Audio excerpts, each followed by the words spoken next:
Hi, my name is Matt Skallerud, and I'm really excited to be here. I think this is one of our first shows all together, where we're really just focusing a lot on the world of LGBTQ travel in 2025. Yeah, Yeah, absolutely. I'm so excited to be here. Thanks for having me. And so we're with Giuseppe Giulio from Italy, but living in Spain and living pretty much all over the world, and does all things travel, especially from a Euro perspective. thank you, Matt. Thank you for this opportunity. And it's going to be great to talk with you and Alicia because I have the copy here Yeah, and the copy of the book, the famous book We Love Everyone is about LGBTQ plus, travel grid by a Lonely Planet. And Alicia included lots of things in it, lots of friends there and support from the LGBTQ plus tourism. And I yeah. think it's going to be great for me and for Alicia to talk about this incredible book, and especially because next month we're going to be start to celebrate the Pride 2025, and I think more than ever we're going to be celebrating the queer world, and especially the tourism industry as a more than ever. That's it. Well, Alicia, this book, I mean, I've read a lot of different, whether it's on social media, a few articles. I love what you've put together, and when I say put together, it's because you really did something more unique. Where I noticed you really worked with a lot of our collective friends and family out there in the LGBTQ travel world. Yeah, absolutely. It was such a cool project to put together because I know a lot of travel guides really focus on one person's experience, typically the authors. Yeah. And I didn't feel like it would be the right move to have this entire guide just be from my own perspective. I wanted it to reflect the diversity within our community. So I wanted it to have all sorts of different ages, gender identities, sexualities, ethnicities, all the different types of representation that we could really represent in the Yeah. same book, and to hear from people who actually live in the destinations that are featured, as opposed to somebody who's maybe visiting for the first time and doesn't have that sort of insider knowledge that can be really useful when you're traveling, especially as a queer person. Yeah. Well, I noticed especially, I mean, my friends Carl and Dan in the Netherlands, where in Amsterdam area, where you live as well. And so hopefully they were able to give you a different perspective on the city that you live in also. They were, and it's so interesting to me as well. Living in Amsterdam, it's of course such a welcoming city. And I have my favorite spots that I gravitate toward that tend to maybe cater a little bit more to a queer crowd or a lesbian crowd. But it was really interesting to get their perspective on being here as a gay male couple. That's, of course, a different list of recommendations than I might have. Not that I don't go to any of those places, I for sure do. Yeah. But I think it's so cool that even within the same city, you can get a completely different story and list of recommendations from the different people that live there. So I Yeah. think that's part of what makes this book really special as well, is you're not just getting, the same list that's all the sponsored you know, corporate pride sponsored by Heineken or whatever. You're not getting those like rainbow wash lists. You're really getting the authentic, I live here, here's where I would go. If friends are visiting me, here's what I would do perspective. Yeah. Well, just you can't name them all because and we don't want to annoy those that we don't talk about here on the show. But what were some of the highlights of some of the other folks that you worked with in this book? I loved working with everybody in this book, I'll be totally honest. But if I had to pick a couple of people that really stood out during the interview process, I would say Pan Pan or Pangina Heels from Yeah. Bangkok was Yep. definitely a standout interview. That was a dream come true to interview someone who's referred to casually as like the RuPaul of Thailand. That was such a Yeah. really, really cool experience. And it was so lovely because you would expect like, oh, celebrity vibes, this is going to be a diva, and just absolutely the most humble, sweet, kind, thoughtful person to interview. It was really wonderful. So that Yeah. would be one. Austin and David in Madrid were another. So Two Bad Tourists, they're better known as. And I just was so tickled by their story and how classic of a queer experience it is to be like, we moved here together and we were married and we started a business, but then we broke up, but now we're still friends and we still run this business. I was like, that is gay as hell. That is exactly all of my friends all the I time. know. Like, this is amazing. I love those guys, and especially because and we get to see Austin every year no matter what, because he also works with IGLTA, And so like recently we were in Japan and and it gives he and I specifically it gives us a chance just to kind of like separate out from the rest and hang out and chat about travel, LGBT travel life and just life in general. And but they're knocking it out of the park because not only did they do the work with you, but also they're doing those food tours and so forth in Madrid and stuff. So that really gives them an Yeah. opportunity probably to dive in a different direction than what most folks touch on.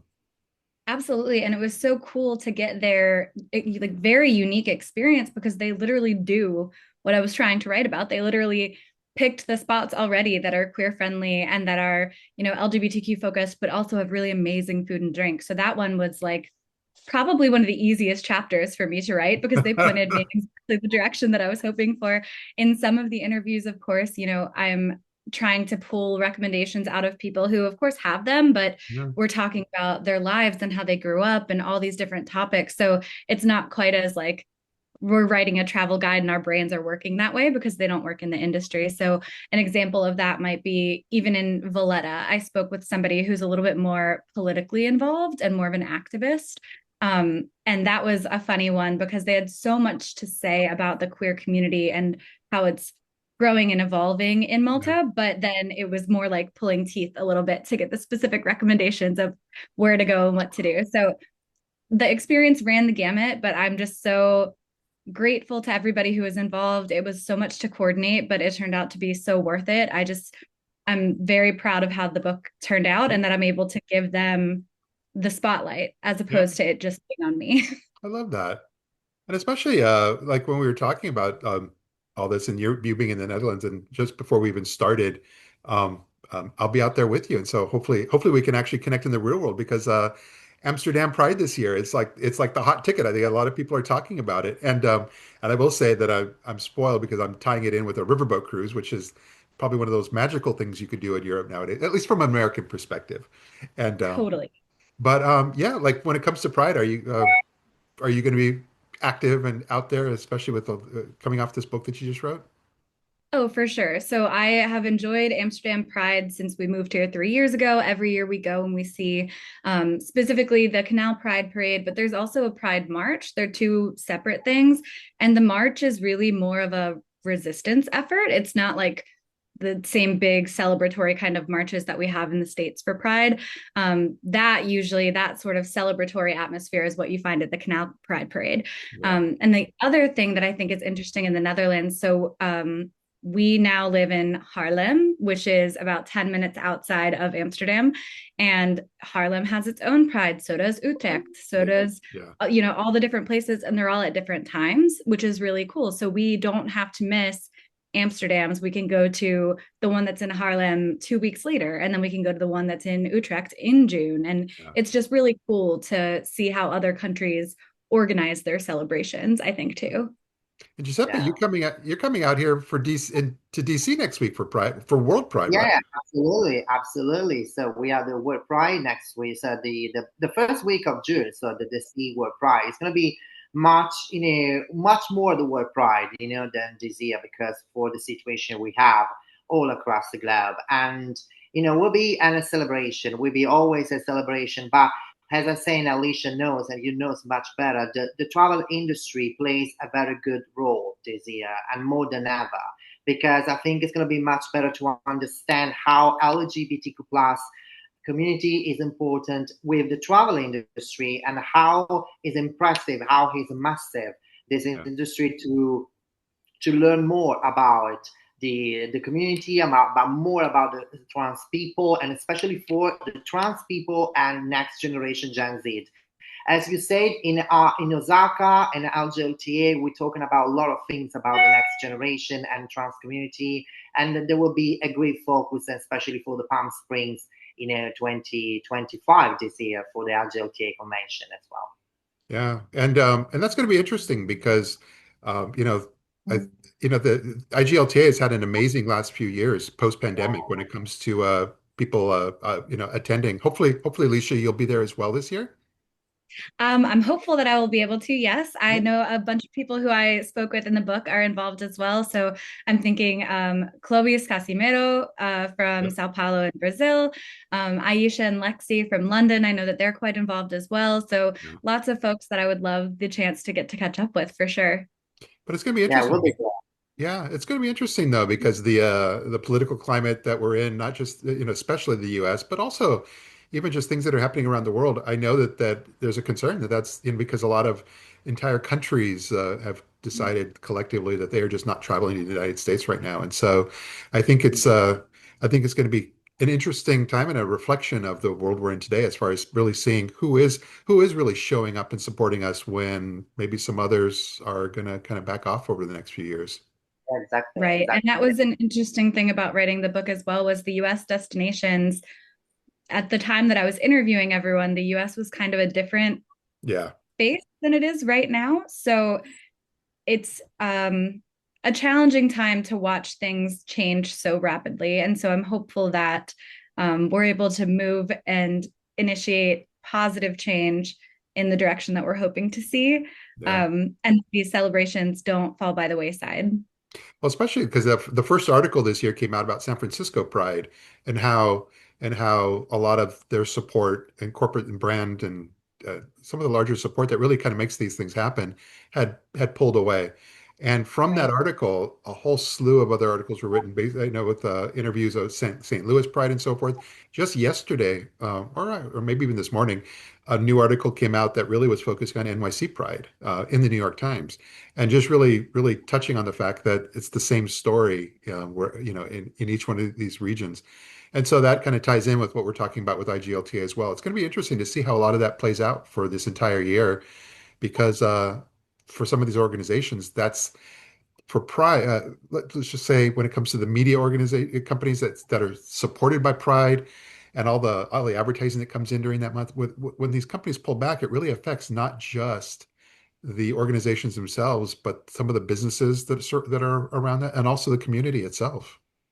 Exactly. I think especially the community, I think about what it would mean to have less visibility on the community, especially as everyone's rights are in question right now. I'm thinking Yeah, of, what about the queer kids in Florida who are going to be looking to see all the pictures of the pride parades? Are they going to be able to see, like, this is what my future could look like and hold on to hope? Or is it going to be a little bit emptier? I'm not sure. So it's, um, a sad and scary time, but I'm hopeful that with the work that IGLTA is doing, yeah, it's able to kind of keep things afloat.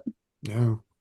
Well, especially even tangentially to Pride, but Giuseppe, your organization is now formally, behind the marketing and the PR with the Gay Games coming to Valencia next year, and Yeah, absolutely, I know absolutely, absolutely.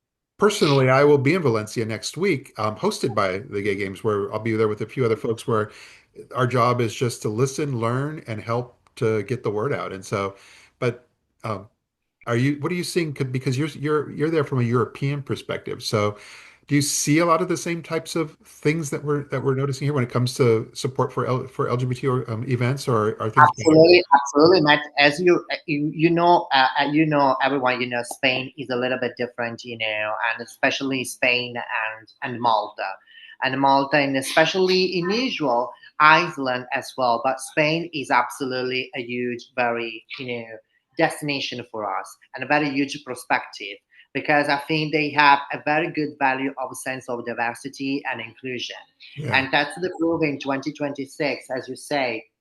Valencia, we host the Gay Games and especially the LGLTA convention back in Europe in Sevilla in November 2026. That's the yeah, proof. That's really LGBTQ plus community marketing, communication, PR, all the activities we have. It's just such very important for this for this country, and that yeah, will be very very good, valuable, and especially for the Gay Games to 2026 to inspire other countries, to promote that, and especially in Europe. I think Spain and Malta absolutely has a very good value, and I think the last Rainbow Map, 2025 was the demonstration for the 10 consecutive year. Malta was the top on the list. I yeah. think she a very good job and good values for the LGBTQ plus community. Yeah. Well, especially in light of, with everything happening, that's where when we're at IGLTA and then we know a lot of the events between this year, next year, Yeah. IGLTA coming to Sevilla next year.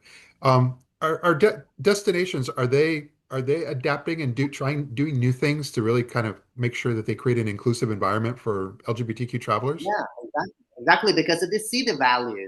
values. And now, in fact, we have a very good important things now in Spain because we have lots of really unknown destinations that wants to be a queer destination. Yeah. That's really really important because we know different things about Spain or other destinations, to Tel Aviv, Barcelona, Malta, Mykonos.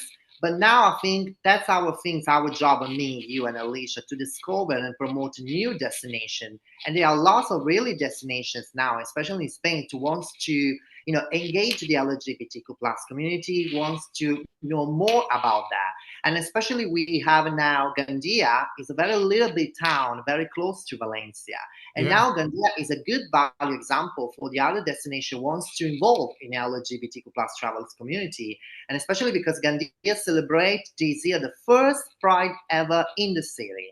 So Okay. the first Pride festival. And I think it's going to be a great example for other destinations to improve that. And especially, I remember last year with GIT, we launched San Marino. San Marino. You can imagine San Marino as an LGBTQ plus friendly destination.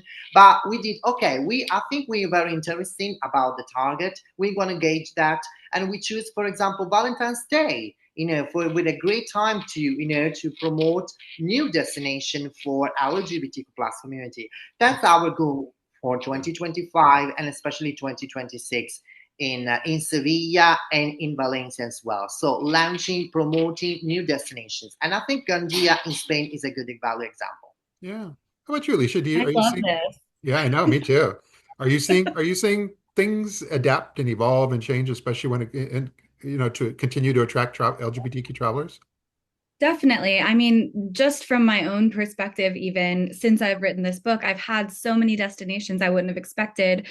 Tourism boards and things like that reach out to me to say, thank you so much for this resource. We want to be considered for future editions or for any web content around being a queer friendly city. And here's why we think we're a good one. And so there's so many different places that are aware that this is a market that is actively traveling, that has deep pockets, that they, of course, want to be able to welcome as guests. And so for me, it's been really cool to see and to hear firsthand. I think also, just selfishly, I really love that Spain is getting so into it because Spain Yeah, is where I always want to be. I studied abroad in Sevilla and I'm like desperate to one Yeah. day live in. So I just am obsessed with all the work that you're doing to make Spain even more queer friendly than it already is.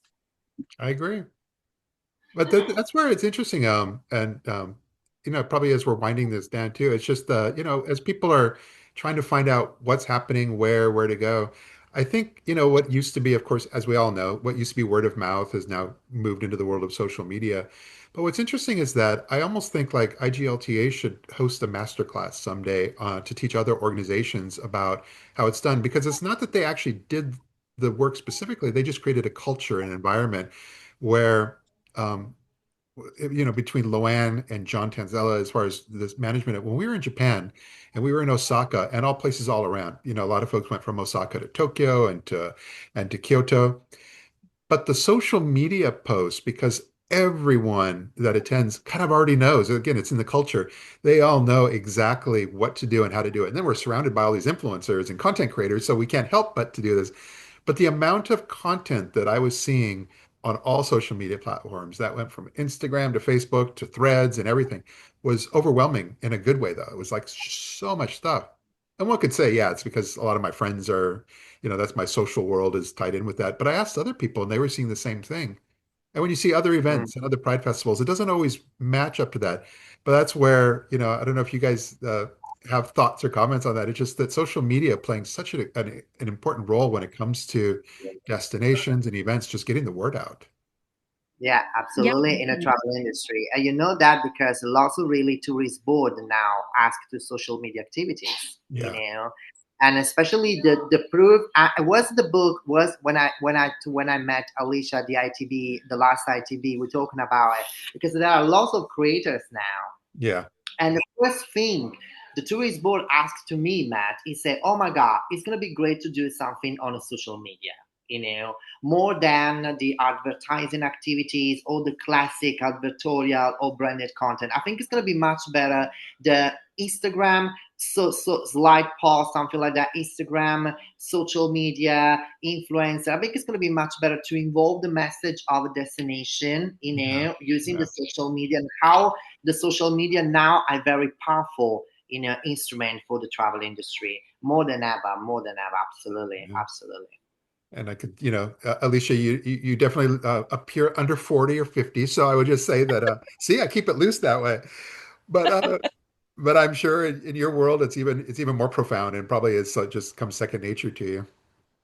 Yeah, honestly, I mean, I'm in my early 30s and I kind of just came into adulthood learning how to do all the digital promotion of anything I would like. So, by trade, of course, I'm naturally a writer, but I've worked a ton in social media and in other types of content marketing, in email, in blog, in web, in SEO. And all of it is important. But I think the biggest thing that brands need to remember is authenticity is what makes it work or not work. So Yeah. Yeah. if brands are just saying, okay, now it's Pride Month, and for this month only, we're going to do some queer content, and then we're just going to like shove you in a corner for 11 more months, that's not going to feel authentic to the community, and that's not going to draw the audience that they want. So as much as I'm thrilled to see people be celebrated throughout Pride Month, and that's something that's well deserved, I really hope that brands will step up and support year round and at other touch points. Like Giuseppe mentioned Valentine's Day as a time to launch a campaign. I mean, there are other points throughout the year that aren't just Pride, when Yeah. I think a lot of us are interested in going on a trip and, doing this kind of really natural social media promotion of destinations as queer friendly. And so I hope that brands will step up to the plate and let that happen outside of just during June. Yeah, good point. We try to work with destinations and brands to realize the value of not just content created by influencers and those that are in the professional side of it, but also there's a lot of user-generated content that can be vetted and brought to light as well. But all of that content could be it could be negotiated with the folks who created it, but used as promotional content for the year round, and that all ties into it because it doesn't get more authentic than that. Exactly. I think the user generated content piece is huge. Yeah, yeah, and I think it's just going to keep getting bigger, bigger and better. No matter how the world moves around, people are still going to be creating this content all around the world.